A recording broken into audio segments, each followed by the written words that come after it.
રાધે રાધે, જય માતાજી. કેમ છો બધા? મજામાં? અત્યારે છે જીરામાં કજરપ નાખવા, બરોબર. અને જીરું કોક આવડું આવડું થઈ ગયું છે, જોઈ શકો છો. અને આ છે કજરપ. અને પહેલાં 2 વર્ષ પહેલાં નાખ્યો હતો કજરપ, કેમ કે 12 મહિના 2 વર્ષ જીરું નહોતું આવ્યું. હું આવ્યું છે અને કજરપ નાખવા આવ્યા છીએ. તો જોઈએ હે કેવી રીતે નાખાય છે. પહેલી વખત નાખું કજરપ હું તો. જે 12 મહિના 2 વર્ષ આવ્યું હતું એ મારા મોટા ભાઈ નાખતા હતા, નાખી દેતા. એ હાલમાં હાજર નહીં, એટલે આપણે વારો આવ્યો છે નાખવાનો.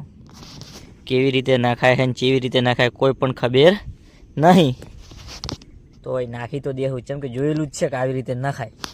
કેટલું કેટલું નખાય, કેવું કેવું નખાય કોઈ ખબર નહીં. તમને બતાવું કેવી રીતે નાખું છું. આવી રીતે કોઈક કજરપ નાખી રહ્યા છીએ, જોઈ શકો છો તમે. આ છે સાળલાનું ડેગું ને 2 સાઈડ ગાંઠો વાળી અને પકડે એવું બનાવી દીધું છે. અને આમથી આમ એને એક સાઈડથી બીજી સાઈડ હલાવવાથી કજરપ પડી રહે છે, જોઈ શકો છો. અને કેમેરામાં પણ ઉડી આવે છે. આવી રીતે નાખીએ. જય માતાજી.